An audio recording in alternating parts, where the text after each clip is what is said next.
সন্ধ্যারত দক্ষিণেশ্বর, কালো ঘন মেঘে আকাশ ঢাকা, যেন আজ কোনো অলৌকিক কিছু ঘটতে চলেছে। গঙ্গার তরঙ্গ মাঝে মাঝে মন্দিরের সিঁড়িতে এসে লাগছে, জ্বলছে প্রদীপের আলো, হাওয়া বয়ে চলেছে ধীরে ধীরে। ঠাকুরের কক্ষ থেকে খোলা জানলা দিয়ে দেখা যাচ্ছে একটি আলো জ্বলছে, অন্যরকম এক আলো। কক্ষের মধ্যে বসে আছেন শ্রীরামকৃষ্ণ পরমহংসদেব। চোখ বুজে আছেন, যেন কিছু অনুভব করছেন। ঠিক তখনই এক সন্দেহপ্রবণ তীব্র কটাক্ষ করা মানুষ প্রবেশ করলেন। গিরিশচন্দ্র ঘোষ একসময় ঠাকুরকে ভণ্ড বলেছিলেন, আজ হয়তো মনে মনে এই সন্দেহ রেখেই এসছেন। ঠাকুর ধীরে ধীরে চোখ খুললেন, মৃদু হাসলেন। গিরিশ যেন সেই হাসির সামনে দাঁড়িয়ে একটু অস্বস্তিতে পড়ে গেলেন। গিরিশ বললেন, ঠাকুর, আপনাকে বহু জায়গায় নিয়ে আলোচনা শুনেছি।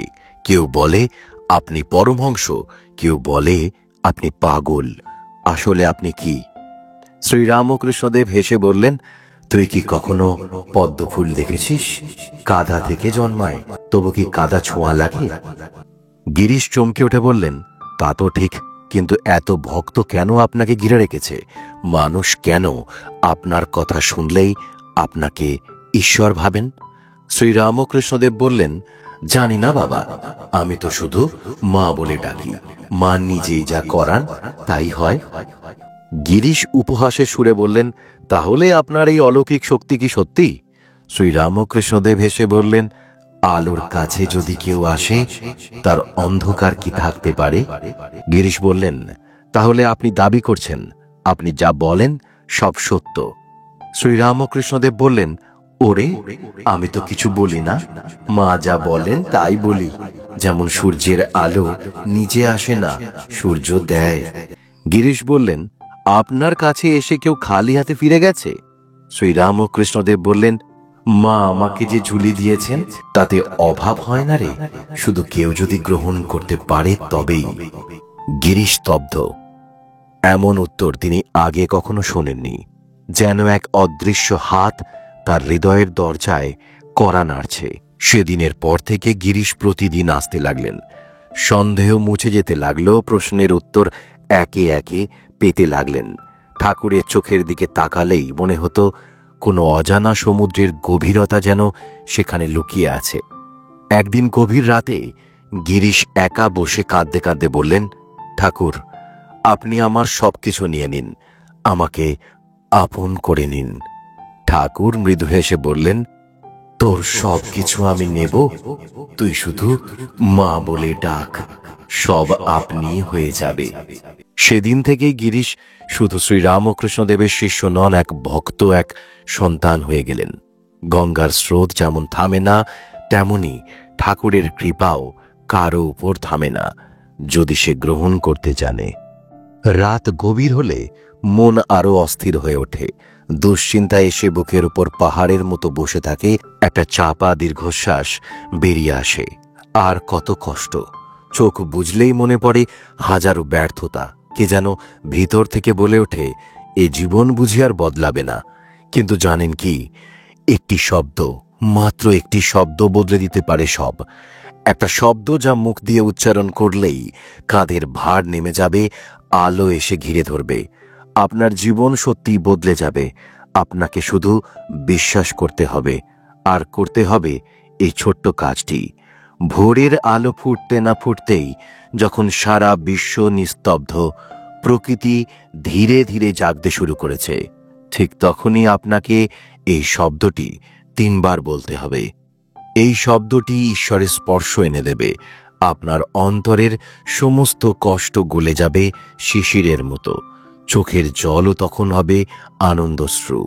বহু মানুষ চাইলেও মন্ত্র জপ করতে পারেন না। তাদের জন্যই এই পদ্ধতি। কোনো জটিলতা নেই, কোনো কঠিন সাধনা নেই, শুধু একটি শব্দ। আপনার হৃদয় দিয়ে বলুন, আপনার আত্মা দিয়ে বলুন। আর আপনারা যারা মন্ত্র জপ করতে পারবেন তারা 3 বার বলবেন, ওং রিং শ্রীং ক্লিং শ্রীং কুবেরায় অষ্টলক্ষ্মী মম গৃহে ধনং পুরায় নমঃ। শোবার আগে রাতের অন্ধকার আপনাকে গ্রাস করতে চাইবে, কিন্তু ভয় পাবেন না। যখন বিছানায় যাবেন, চোখ বন্ধ করবেন, তখনও 3 বার বলুন, মা। কান্না পেলে কাঁদুন, কোনো লজ্জা নেই, কারণ মা জানেন আপনার প্রতিটি কষ্ট। আপনি যেদিন সত্যিকারের একবার এই শব্দ বলবেন, আপনার চোখের জল আর বৃথা যাবে না। পরের দিন সকালে আপনি নিজেই অবাক হয়ে যাবেন। খুশির খবর আসবে দরজায় কড়া নাড়তে। আপনার জীবন বদলাতে চাইলে আজই শুরু করুন। ব্রহ্ম মুহূর্তে উঠেই আর রাতে শুয়ে মাত্র 3 বার বলুন, মা, এবং দেখুন মায়ের কৃপা কিভাবে আপনার ভাগ্য বদলে দেয়। রাত কখনো শুধু রাত হয় না, কখনো কখনো রাত হয় নিঃসঙ্গতার আর্তনাদ, কখনো হয় ব্যর্থতার কান্না, আবার কখনো হয় এমন এক গহীন অন্ধকার যেখানে হারিয়ে যেতে ইচ্ছে করে। তুমি শুয়ে আছো বিছানায়, কিন্তু ঘুম আসছে না। কোথা থেকে যেন এক চাপা দমবদ্ধ করা অনুভূতি বুকের মধ্যে এসে চেপে বসেছে। অতীতের ব্যর্থতা, ভবিষ্যতের দুশ্চিন্তা সব মিলিয়ে মনে হচ্ছে এই জীবন আর সহ্য করতে পারছি না। চারপাশে সবাই ঘুমিয়ে পড়েছে, কিন্তু তুমি তো নির্ঘুম রাতে সঙ্গী হয়ে গেছো। কোথায় যাবে, কাকে বলবে, কে শুনবে তোমার কথা? তুমি কি জানো এই মুহূর্তে একজন তোমার কান্না শুনছেন?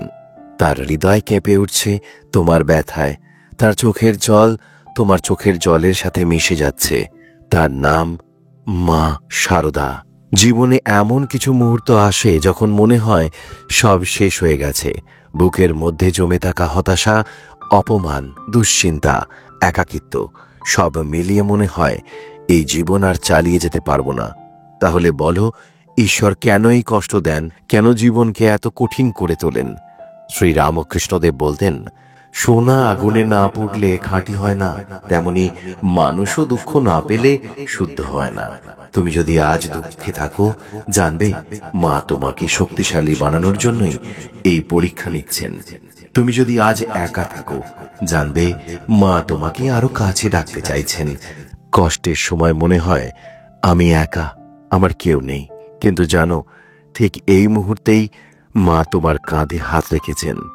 তুমি শুধু অনুভব করতে পারছো না। তুমি কি জানো, যখন কেউ সত্যিকারের ভক্তি আর কান্না নিয়ে মাকে ডাকেন, তখন মা তার সন্তানকে এক মুহূর্তের জন্য ফেলে রাখেন না। তুমি যদি আজ সত্যিকারের ডেকে বলো, মা আমাকে রক্ষা করো, দেখবে ভিতরের সমস্ত ভয় কেটে যাবে। তুমি কি আজ খুব একা অনুভব করছো? তাহলে আজ রাতেই বিছানায় যাওয়ার আগে চোখ বন্ধ করো, গভীর বিশ্বাস নিয়ে শুধু 7 বার বলো, মা তুমি আছো, আমি জানি। দেখবে কিছু একটা বদলাতে শুরু করেছে। হয়তো ভিতর থেকে একরকম প্রশান্তি আসবে, হয়তো পরের দিন সকালে এমন কিছু ঘটবে যা তোমার সমস্ত দুশ্চিন্তা দূর করে দেবে। আজ তোমার সময় খারাপ যাচ্ছে, আজ তুমি নিজেকে অসহায় ভাবছো, কিন্তু এই মুহূর্তটি চিরস্থায়ী নয়। শ্রী রামকৃষ্ণদেব বলতেন, বিপদ আসে শেখানোর জন্য, দুঃখ আসে বদলানোর জন্য, একাকিত্ব আসে ঈশ্বরের কাছে নিয়ে যাওয়ার জন্য। তুমি আজ যেই কষ্টেই থাকো, মনে রেখো মা তোমার সাথেই আছেন। তুমি যদি সত্যি বিশ্বাস করো, তুমি যদি সত্যি অন্তরের অন্তঃস্থল থেকে ডাকো, তাহলে মা তোমার জীবন বদলে দেবেন। কেবলমাত্র একটি শব্দ 3 বার উচ্চারণ করো, মা, মা, মা। দেখো কিভাবে তোমার জীবনের সমস্ত অন্ধকার ধীরে ধীরে আলো হয়ে যায়। আমরা দেখেছি, যাদের ভালোবাসি তারা একদিন আমাদের ছেড়ে চলে যায়। যাদের জন্য বেঁচে থাকি তারা কখনো আমাদের কষ্ট বোঝে না। জীবন যখন চারিদিক থেকে আঘাত করতে থাকে, তখন বিশ্বাসের শেষ আলোটুকুও নিভে যায়। তবে শাস্ত্রে বলা আছে, যেখানে বিশ্বাস নেই সেখানেই দুর্ভাগ্যের বসবাস। যারা বিপদে ধৈর্য রাখতে পারে তারাই একদিন বিজয়ী হয়। প্রহ্লাদ আগুনে পুড়ল না, জলেও ডুবল না, কারণ তার বিশ্বাস ছিল ঈশ্বরে। শেষে একটা কথা বলি, এই জীবনে কষ্ট চিরস্থায়ী, কিন্তু সুখও মরে যায় না। আজকের কান্না হয়তো কাল হাসিতে বদলে যাবে। ঠাকুর শ্রী রামকৃষ্ণদেব বলতেন, সত্যের পথ কণ্টকময়, কিন্তু তাতেই মুক্তি আছে। মা শারদা বলতেন, কষ্টের দিন গোনা বন্ধ কর, বরং প্রতিদিন ভগবানের নাম নাও। এই পৃথিবীতে অর্থের অভাব, দুর্ভাগ্য ও বিপদ থাকবেই, কিন্তু আমাদের মন থেকে বিশ্বাসের আলো কখনো মুছে যেতে দেওয়া যাবে না। কারণ যতই দুঃখ আসুক, ভগবান আমাদের হাত ছাড়েন না। এই কথাগুলো যদি অন্তর থেকে অনুভব করতে পারেন, তাহলে আজকের কষ্টেও আপনি শক্তি খুঁজে পাবেন। বিশ্বাস রাখুন, এই দুর্ভাগ্যের রাতও একদিন শেষ হয়ে যাবে।